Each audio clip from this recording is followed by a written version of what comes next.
Maude is one of the most eloquent voices for human rights. Rights to water, rights to quality food, rights to air. Maude is also a person with an international stature and reputation. She has been an advisor to the United Nations, and she is on the board of a number of international organizations that in general deal with issues of peace and justice. And so she is also the recipient of 8 honorary doctorates. Without further ado, please give a warm applause to Maude Barlow.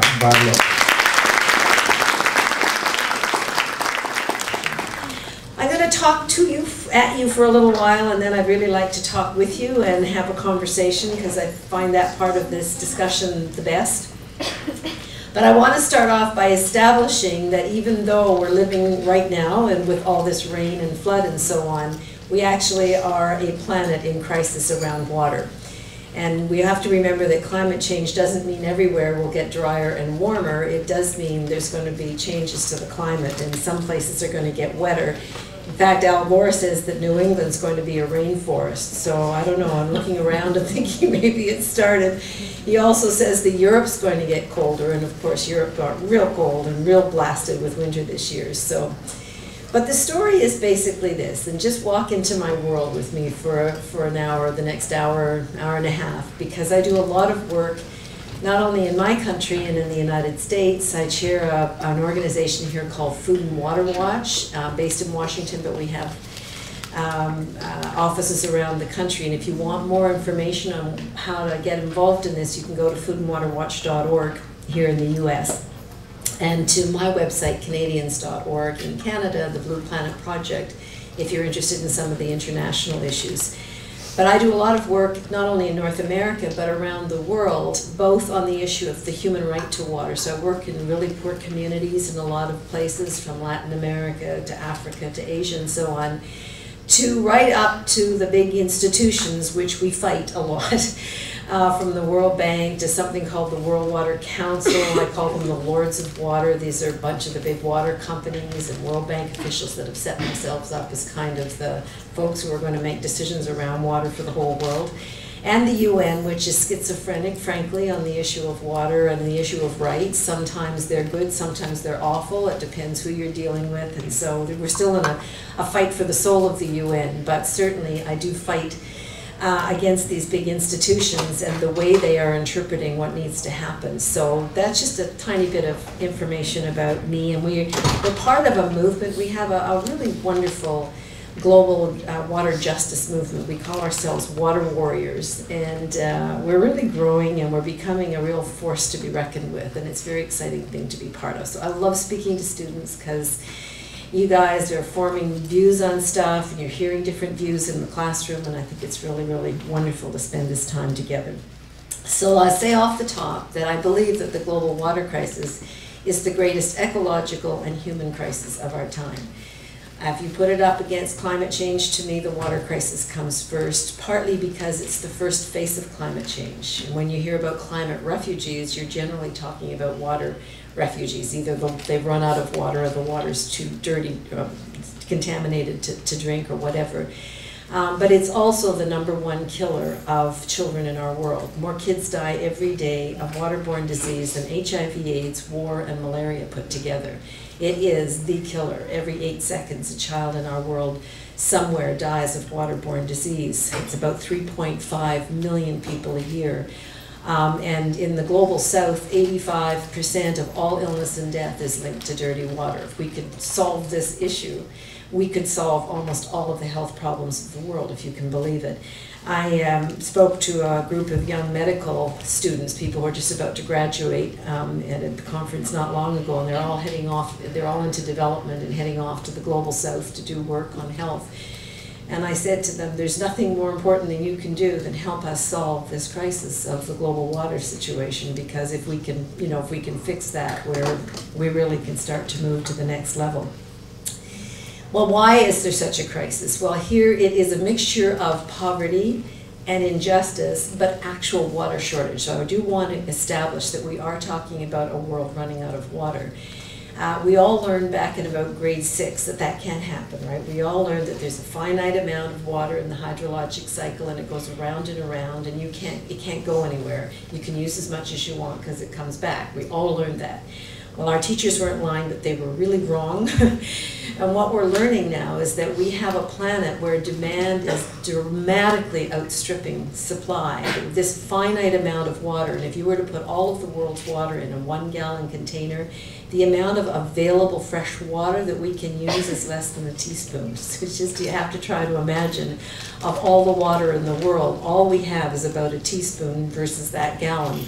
And when we destroy an aquifer or a lake or a watershed, when we pump water from where we can access it to where we can no longer access it, we actually deplete water. Now, how do we do that? Well, first of all, we're polluting. We're massively polluting surface water and even groundwater around the world. Some countries, the statistics are stunning. 75% of India's surface water is contaminated. 85% of all of the urban centers in China, their water is polluted, and of course they're using their water to create all the running shoes and toys and so on for the entire world. So they're also using up their water. Just a story in the New York Times today about the growing crisis of so-called drought in China, but I argue it's not drought, it's something permanent. We're over mining groundwater. I call it water mining because either companies or just all of us, big industrial agriculture, pumps water using technology we didn't have 40 years ago. So suddenly we're able to pull up water, ancient aquifer water that's been down there since the beginning of time. And you've got to understand that in some cases the bore wells we're putting down go as deep into the ground as skyscrapers go into the air. 2 summers ago, the aquifers that are supposed to feed Lake Michigan were being pumped so hard by these great big deep bore wells that they actually reversed the flow of Lake Michigan, and instead of accessing water that was feeding Lake Michigan, they were actually taking water out, which you're not supposed to do. So we really have used a technology in a really cavalier way. We do this to grow food in the desert, to grow cotton, for instance. There was a lake called the Aral Sea in the former Soviet Union, and it's so big, or was so big, they called it a sea. They used it to grow cotton, and it's basically gone now. And of course, once the water's gone, the cotton, the food growing, or the product growing process is gone as well. We also take massive amounts of water from aquifers and rivers and lakes and so on, and we pump it into great big cities. And you got to remember, more of us in the world now live in cities, and most of us in large cities than in rural communities. A couple of years ago, that balance tipped over. And so if this water is coming into these big thirsty cities, and the more sophisticated we are, the richer we are, the more urbanized, the more consumer-oriented, the more water we use. This is the water, it's called virtual water, the water embedded in all our stuff. Then when we're finished with that water, we see it as waste, and we actually dump it into the ocean. I'm working with scientist colleagues who figure that we're sending about 200 trillion gallons of land-based water into the ocean every single year in this manner. And that's a huge amount of water. This isn't water that's running into the ocean. It's water that we're removing from the land. You've got to try to think of it as we're putting straws down into these aquifers and these water systems as a human species. We're sucking it up, and we're either polluting it, we're dumping it in deserts, or we're dumping it dirty into the ocean. That's the image you have to have in your mind. We grow crops unsustainably using flood irrigation.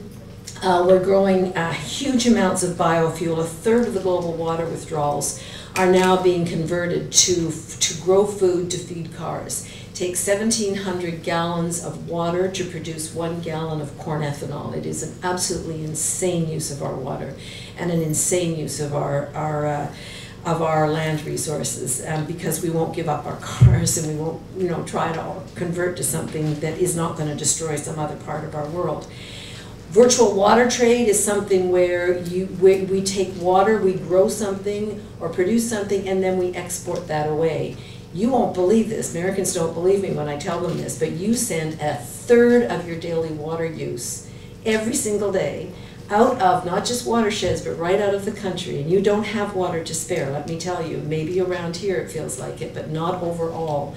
And you send it out of the country in the form of crop exports. And this is a process where it's, again, like putting a pipeline in. You may as well stick a pipeline in that water and just suck it out. And most of those are big corporations. It doesn't go back into the, you know, the funding, and the money doesn't go back into the communities. It's the Monsantos and the Cargills and that kind of thing. And they get subsidized for planting their crops. They use all that water. They ship it out of the country. They get rich, and the local community goes dry. Same with the mining industry, sucks up about 250 trillion liters of water every year. And then we have the process of urbanization, deforestation, and wetland destruction. And it's very important to get this concept in your mind. For a healthy hydrologic cycle to function, we need sun, we need water in the soil and in the vegetation, and we need vegetation. We need all those three things. If you take the water away by piping it away for flood irrigation or all the things that I've been talking about, or you take the vegetation away by paving over, the hydrologic cycle is interrupted because it has to fall on something green for the transpiration process to happen, so that you get the vapors being evaporating back into cloud formation so that it comes back. And we know when we take down a forest, for instance, a boreal forest or a rainforest, we know that the rain goes away. We know that we're affecting the cycle. So this urbanization process, I've actually worked with scientists who are able to show that for every percentage of urban sprawl, we're actually losing rain from the hydrologic cycle. And I'm working with some scientists who say that we're going to run out of rain if we keep going in about 150 years. And I don't say that too often because it scares me so much, but we are. So this is the story. And again, you know, you're going to say, oh, we just, you know, we've had rain for the last 3 months.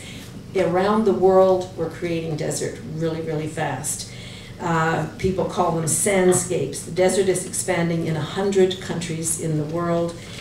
So much so that the atmospheric dust has tripled in the last century, and half the planet's land mass is now classified as drylands, and this is a dramatic increase in the last 20, 30 years. So scientists are now talking about areas of the world running out of water. You're going to hear the term drought because it makes everybody feel better. If there's a drought, well then there can be an end of drought and there can be rain after. But what if there's no rain after? What if we have created areas of permanent drought? Scientists call these hot stains, and they include China, which determined a number of years ago they could make 60% more money from every drop of water if they take it out of the water cycle and use it to grow or to make all the running shoes and toys for the world, right? Which then they ship away. 4,000 villages and cities in China are facing total abandonment as the desert is encroaching. The story of China is really serious. The story of India is really serious. They have 25 million bore wells going 24/7, pumping up the water. Started with the so-called Green Revolution, where they used massive chemicals and converted from biodiverse farming to monoculture farming and heavy chemical use, which takes anywhere from 3 to 10 times as much water as traditional farming to wash those chemicals away. And they pumped and pumped and pumped and pumped that water up. There are now cities in India where they are running out of water. They're coming to the bottom of the water table. Mumbai, used to be called Bombay, is one of them. And we're getting reports of stories of people hacking at each other with knives and so on to try to come at the remaining water.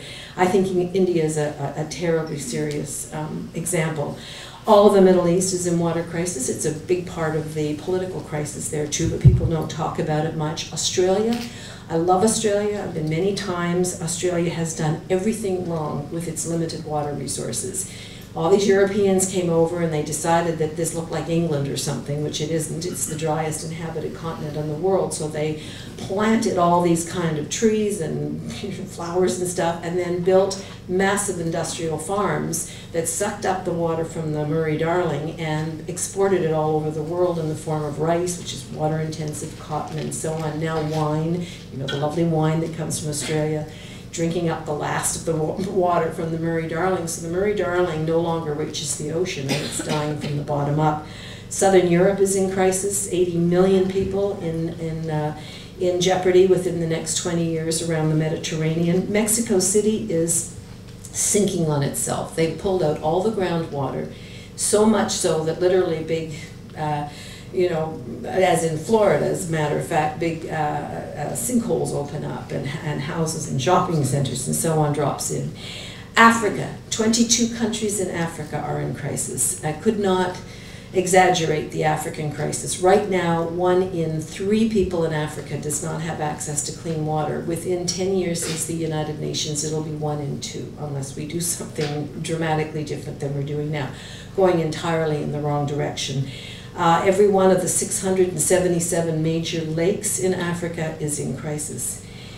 Now, I don't tell you this to scare you. I tell you this to, okay, I tell you this to scare you. All right. All right, I admit it. Somebody says to me one the other day, how do you, when you know all this stuff, how come you're not depressed and stuff? And I say, because I come and give a talk and get you upset and I feel better. Which is actually quite true, right? Because here's what I want to say. We have all the tools we need to stop this, okay? It's not too late to stop this, and we know what we need to do, which I'll get to quite soon. But we need to have an honest look at the facts. And those of us growing up, particularly the northern part of North America, have grown up with this myth of abundance. We can't imagine that any of what I'm saying is true, so we don't believe it. And therefore, we keep using our water resources as if there's no tomorrow. Well, let me tell you, there's not going to be anywhere on Earth that's going to get away from this crisis when it really hits.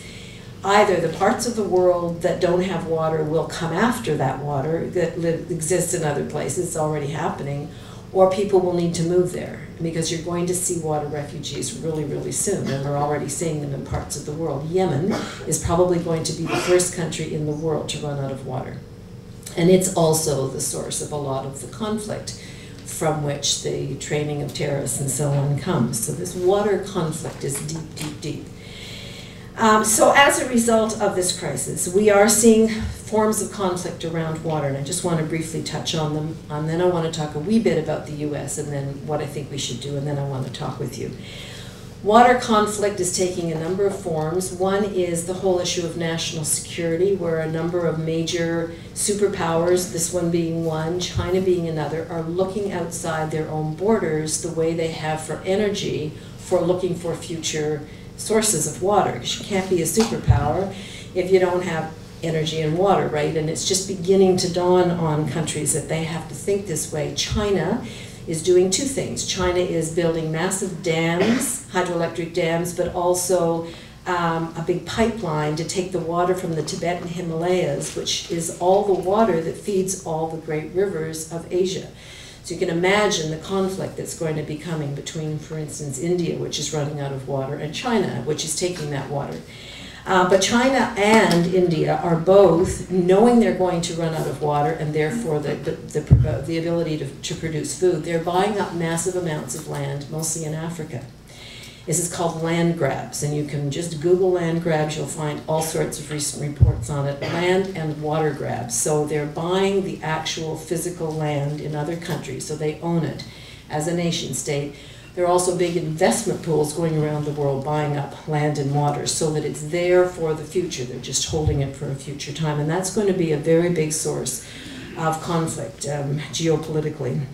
We also have growing crisis between indigenous, local, rural communities all over the world and the demands of big industry, big urban sprawl, and industrial agriculture, who demand water, who can pay for it if it's been privatized, who can get there first and pay for it is you know, that's what makes a decision. So many examples. Mexico City as I said, is in crisis. So they've built these pipelines out into indigenous Aboriginal communities out in the countryside, and they confiscate water sources. And they build great big fortresses around those water sources with dogs and armed guards and big heavy metal doors, and they will shoot you if you try to take that water back. And it's theft of indigenous lands and indigenous water all over the world. It's happening absolutely everywhere. The war on tribals.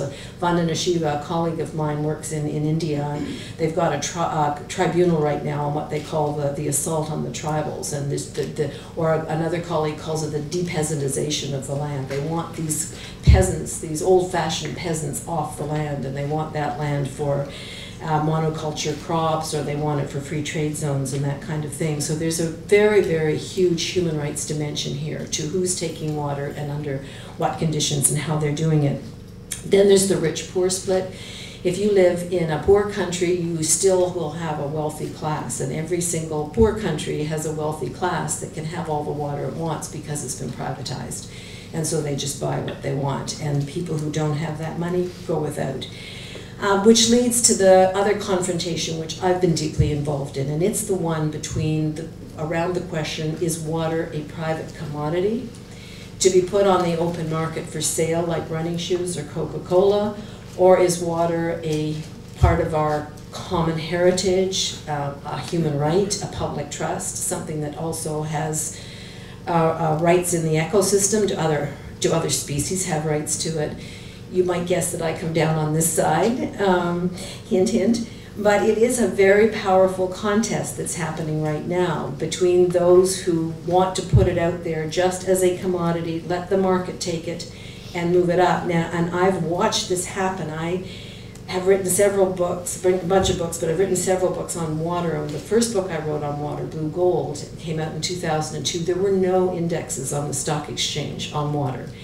The book I just published last year called Blue Covenant, when I did research on that, I found there are dozens of indexes on water on the stock exchange. So in those short years, water has gone from being considered to be a resource, a commons, right, to being something that's, well, blue gold, which is the aptly named, my first book aptly named, that, that we're going to see water soon, or already seeing it the way others have seen, or other times we've seen oil. Oil's black gold, water is blue gold. And so what? And the questions are: is water a good, a common good like air, or is it a commodity like Coca-Cola? Who's given the right and the power to turn the tap on or off? The people and their elected governments, or the invisible hand of the market? I mean, who sets water rates in a community here or in the global south? Is it the local elected water board, or is it a CEO over in Paris, France? Because the two biggest companies, the utilities, are both in France. So this is a very, very big question, because if we allow the corporate control of water, and there is a move, I can tell you now, to have every drop of water in the world controlled, because if it's true what I said about running out of water, then it's going to be the most precious, valuable thing on earth, and whoever controls it's going to be both wealthy and powerful.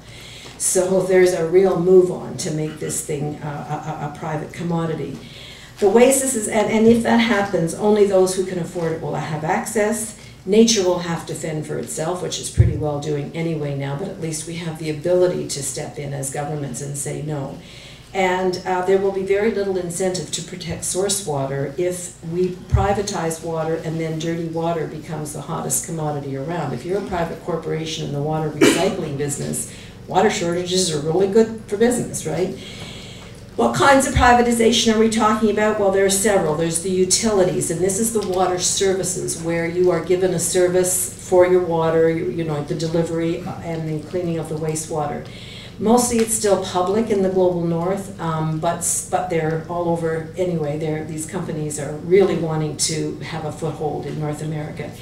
But where they've really been pushed a lot is by the World Bank and other regional development banks in poor countries in the global south. And so the World Bank will say, if you want money for your water services, you're only going to get it if you bring in these companies. And they're going to operate on a for-profit basis, which means they jack the rates up. And if people can't pay, they don't get water. And I can tell you so many horror stories, standing in a in a township called Orange Farm in South Africa. Poverty as far as you can see, as far as you can see. You know, burning tires, burning garbage, kids with no shoes, rats in the gutter, no running water anywhere, little shacks. But all of a sudden is this miracle. They brought pipes in and piped water, not to each home, but at least to each block. But between this pipe and the tap, there's a state-of-the-art water meter. And the only way you can get that water turned on for you is you go pay to have an electronic key charged up. You touch the water meter, right? The water meter starts to run, and every single drop is charged. And they've got a constitutional right to water in South Africa, so the local townships have been taking the government to court saying it cannot be both a right and something we have to pay for before we even get one drop of it, right? And, you know, I remember watching one of these, and a local activist in the community said, it gives new meaning to the old saying, water, water everywhere and not a drop to drink, doesn't it? Because there's the water. But you've got 80% unemployment, nobody drinks it. So the women, you know, walk with the cans on their heads 5, 6 miles. The girls can't go to school because they have to go with the women to find the water source, which is contaminated with cholera, and all of the diseases we thought we'd gotten rid of decades ago are coming back because of the situation. And this is happening in many, many, many rural communities around the world, and there's a very big fight back against this. Then there's bottled water. And you may think bottled water is benign, but it's not. Last year, we drank about 250 billion liters of the small bottles of water around the world. If you were to put those, and this is just water, not Coca-Cola or orange juice or anything else, if you were to put those plastic commercial bottles end to end, they would reach to the moon 65 times and back. Okay, that's how much garbage we produced with our bottled water fetish last year. Bottled water is energy intensive. It takes a huge amount of energy to produce the bottles, the plastic, which after all is chemicals and fossil fuels. I won't drink it anymore because I can't stand the thought of what it's been in, right? And you should never drink it if it's old or if it's been heated up. Say you leave it in the car and the sun heats it up. New studies tell you then when you put it in the fridge, you think it's fine. It's not fine. You should not be drinking it. You should never reuse those bottles. But you don't need to do it at all because you live in communities here, we do all over North America, where our tap water is clean, it's safe, it's tested regularly. The bottled water is not. Number of studies that show actually some of the bottled water sites are right beside Superfund sites and so on. And the assumption that bottled water is clean and your tap water is not is false. And all of the Coca-Cola and Pepsi water, by the way, Aquafina and Dasani, are just tap water. They just took the water we've already paid for, and you're going to pay for it again and again and again. But really, we're also pumping out local people's water rights. I've just been doing work up in New Hampshire, and they've had a huge fight there against bottled water. There's huge fights in Maine against Poland Spring because they come in, they build a plant, they pump that water until it's gone. And they move on. So, you know, you are destroying somebody's water supply. Then we have water trading, where you actually can buy the actual water. Chile has gone the farthest in the world on this notion of privatization of water, and they actually hold public auctions for their water. And big mining companies, and I have to tell you the worst of them are Canadian. We're trying to do something about that in my country with my terrible government, but anyway. These mining companies come in and they outbid at this auction the local people, local farmers, local indigenous groups for their own water, and they physically get their water removed for the use of anybody who can outbid them. And now we're finding this is coming everywhere. Texas, a guy named T. Boone Pickens, you might have heard of T. Boone Pickens. He's a gazillionaire from energy. He's bought all sorts of, made all sorts of money in the energy field. He's now buying up huge amounts of the Ogallala Aquifer, which is an aquifer that used to be the size of Lake Huron under the western spine of the U.S., and which is where they used to grow all that food. The Ogallala Aquifer is now down to about half what it once was, and it's only producing half the food it was in the 1970s. And they're allowing this rich guy to buy up as much as he can, to hoard it I don't know what for. I think he's in his late 80s. I'm not sure what he's waiting for, you know, what secret he has about where he's going to, if he can take it with him after he's gone or whatever. But this notion of buying, hoarding, holding, and then selling water when other people haven't got access to it, I just find really troublesome. But it's a big struggle we're having. What's the situation here in the U.S.? Well, again, the United States Geological Survey says that anywhere between 36 and 46 states here in the United States, that's almost all of them, are going to be having some level of water crisis within the next 5 to 10 years, and many have crisis now.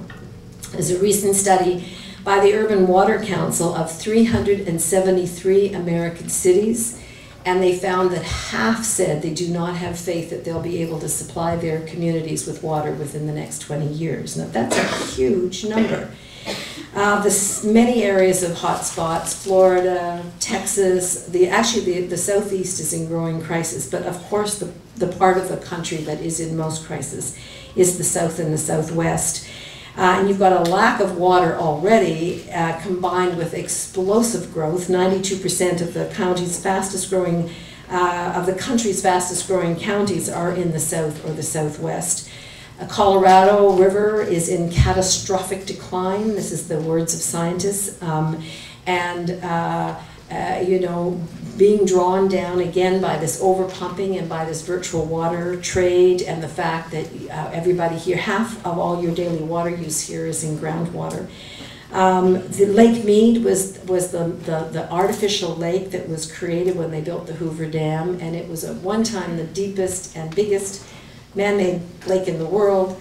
It's got, are you ready? 12 years left of water. That's all it's got. And I don't know what they're going to do when it's gone, because that's what they have depended on in terms of where they're going to go. Every day between them, Arizona and New Mexico use 300 million more gallons of water than are put back in as renewable supplies into the system.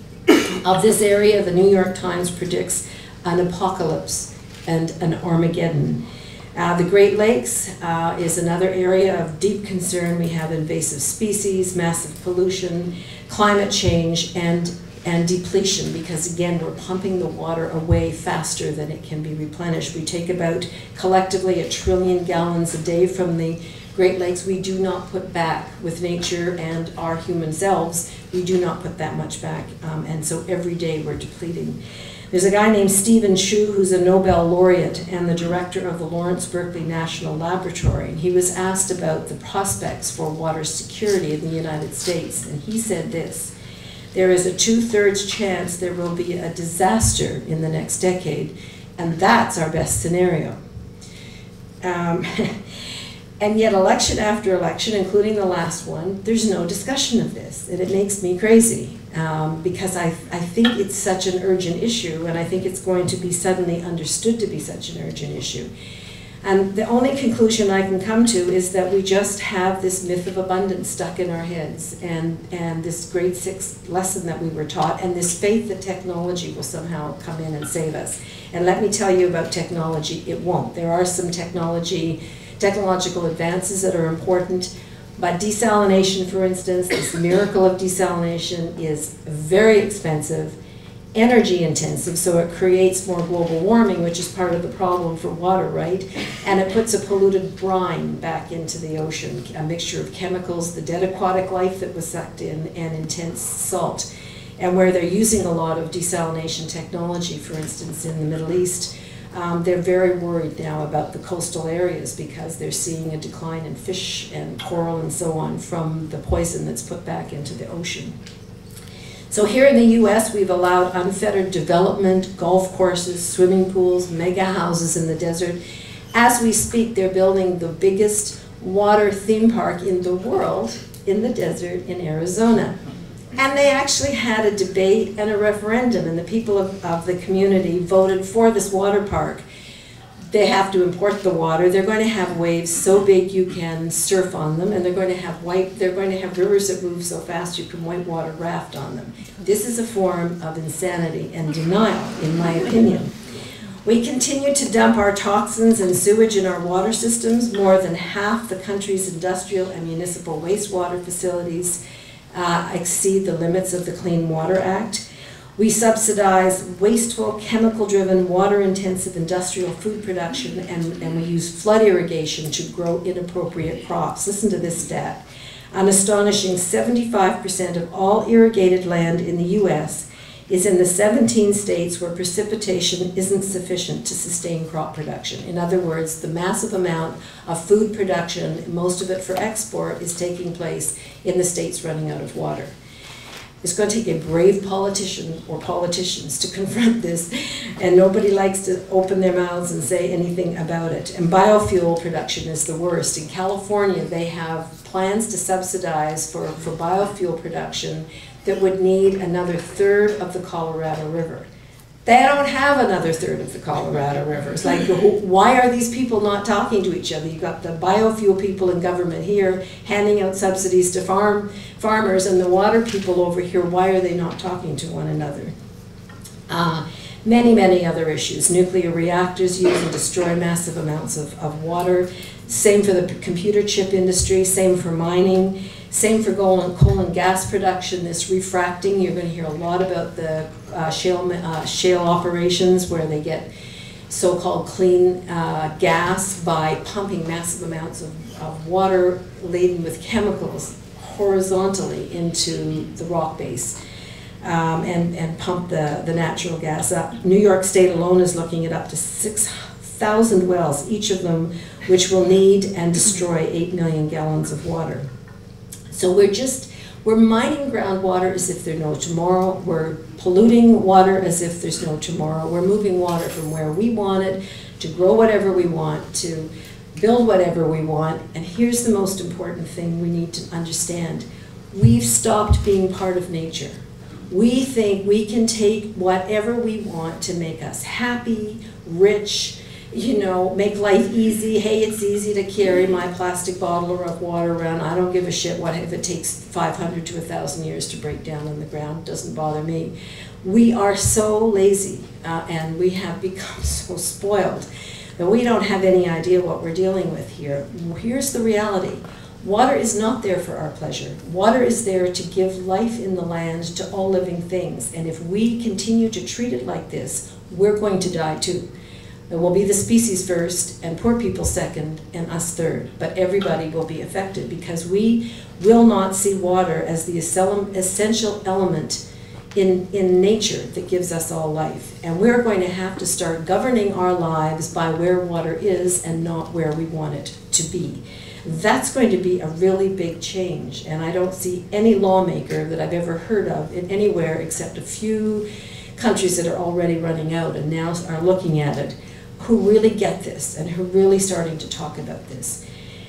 So what do we need to do? What we need to do is we have to learn to live within our own water footprints. We've got to stop importing water from poor places, for one thing, and we're going to have to start being more responsible.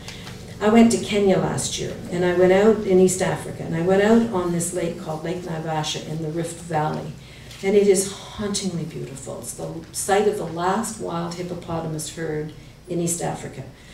And we went out with this elderly boatman. He stood, it was an old wooden boat, and he stood and he paddled standing up. And a former Maasai warrior. And I looked at this island and it had wildebeest and giraffes and pelicans and stuff. And I was supposed to say penguins and pelicans. And I said, that looks just like we're out of Africa. The movie with Meryl Streep and Robert Redford, and he said, that would be because that's where Out of Africa was filmed, like right there. It was very, right, you could see a Meryl Streep waiting for him to land in his plane and stuff. It was quite beautiful. The tragedy is that the European rose industry, which needs a lot of water, doesn't want to use European or British water. So they've located around Lake Naivasha and a few other lakes in the area, and they are growing roses intensely, and they're sucking up every drop of water. And Lake Naivasha is going to be dead in 5 to 10 years, this beautiful, haunting place where that film was made. And the companies are already looking to where the next lakes they're going to go to. So we're all going to have to stop thinking that we can have whatever we want, no matter who else is suffering and what other conditions are being laid upon people in other parts of the world for our cheap flowers, our cheap clothing. Do you know that In 1965, 95% of all the clothing worn and sold in the United States was made here. Guess what the percentage is now? 5. You're right. 5% of all your clothing is actually made here. The rest of it's made in countries where it has to have a huge water footprint, a huge energy footprint. This is the life that we've allowed. This is this notion of unlimited growth, as one American environmentalist said, the notion of unlimited growth has the same DNA as the cancer cell. It has to turn on its host in order to survive. We're killing the planet thinking that we can just keep acting like this, right? We have to change. So we have to look and literally do mapping of our water, 50-year plans, how much water do we have, who needs it, what will our population demands be, and then we have to split it up. And we have to set priorities, and we have to say, I believe that this water is a public trust, and therefore nobody owns it.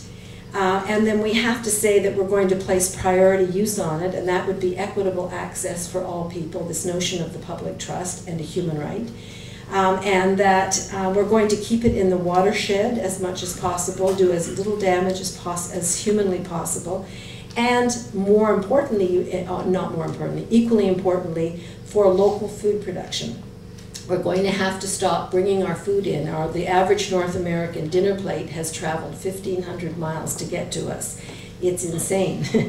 We're going to have to move to less chemical or no chemical driven local organic food production, and it's all, you can see it happening with farmers markets and people beginning to understand that the quality and the taste is so much better, but we also need to do it to protect water.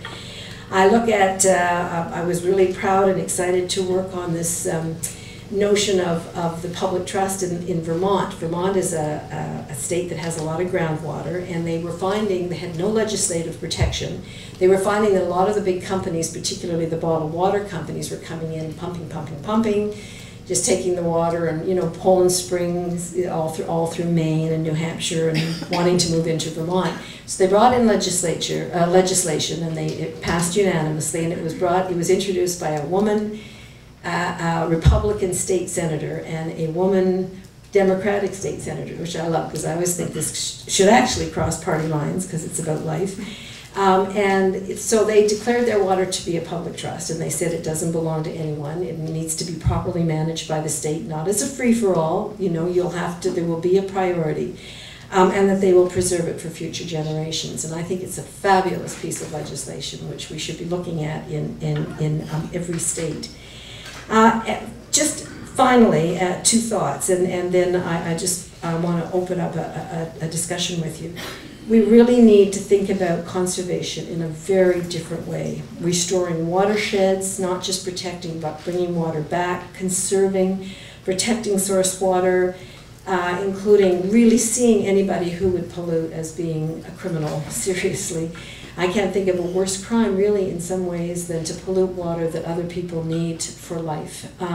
Martin Luther King said, legislation may not change the heart, but it will restrain the heartless, which I think is quite wonderful. We need to harvest rainwater and collect storm water and invest in infrastructure at Food and Water Watch, where we've got we're calling for a dedicated clean water fund, so that there will be money there to repair all the dirty old, dangerous old pipes. So we get this lovely clean water and we put it through these old pipes, and then people understandably don't feel that it's safe. Reject bottled water, protect public water, and cut our virtual water exports. We simply have to do this.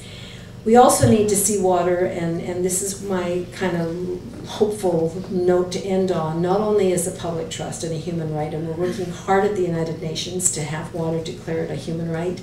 Your government has not supported it. My government has not supported it, to my shame. But we're working hard. We've got a lot of countries prepare, and I think maybe under this administration we might get a change. Well, so we're hoping that the Obama administration would see this differently. But we're also working on the notion of water as a form of peacemaking and peace building.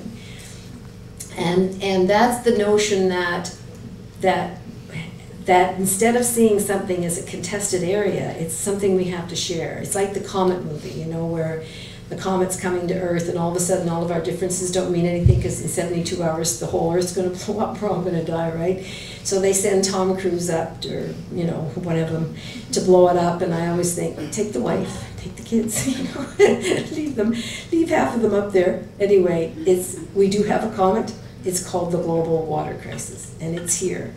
And instead of seeing it as an area of conflict, I have this dream that we will learn to see water as nature's gift to humanity, to teach us how to live differently with each other, and that it can be a form of peace building.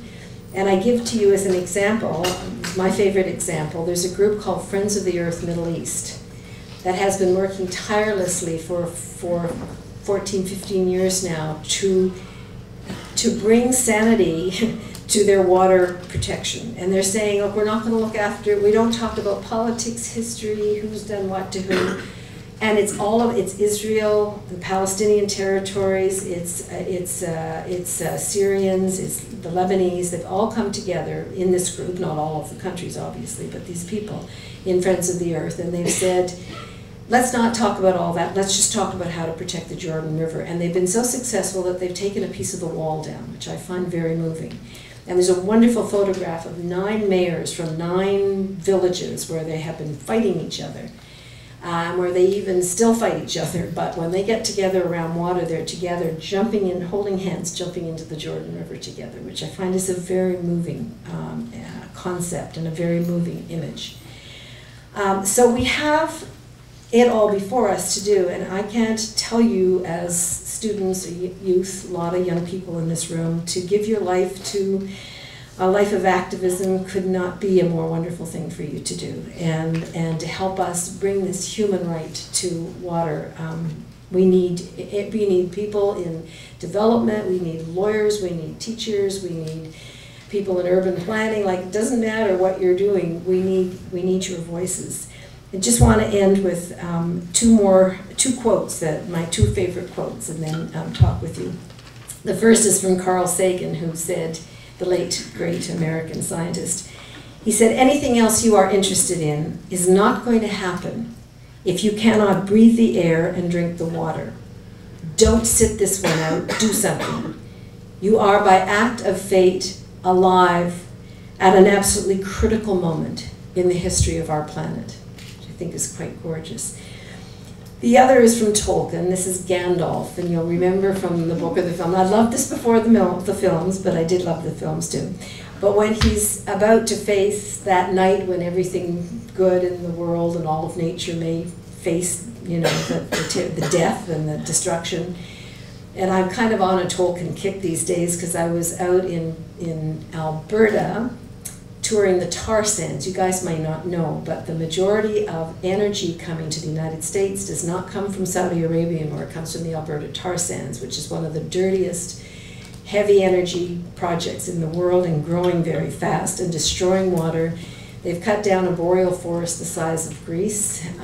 It looks like Mordor. So I came home, back to Edmonton and held a press conference and called it Canada's Mordor. One of the energy company CEOs, I thought dumbly said, it's not as bad as Mordor. And I thought, you shouldn't have admitted it's anywhere. I mean, just like reject the notion, right? What, it's half as bad as the death of everything? I was like, I won that round. It was like, anyway, so I got Mordor and Tolkien on the brain. But here is Gandalf talking about what it means to be a steward. And what it means to be a steward is that you care about more than just yourself and just what you need, which is nothing wrong with caring about yourself and what you and your family need, but you care about others and you care about the things others have fought for, and you care about the future and you care about the earth. So he's talking about being a steward, and he says this: the rule of no realm is mine, but all worthy things that are in peril as the world now stands, those are my care. And for my part, I shall not wholly fail in my task, if anything passes through this night that can still grow fair or bear fruit and flower again in the days to come. For I too am a steward. Did you not know? Thank you.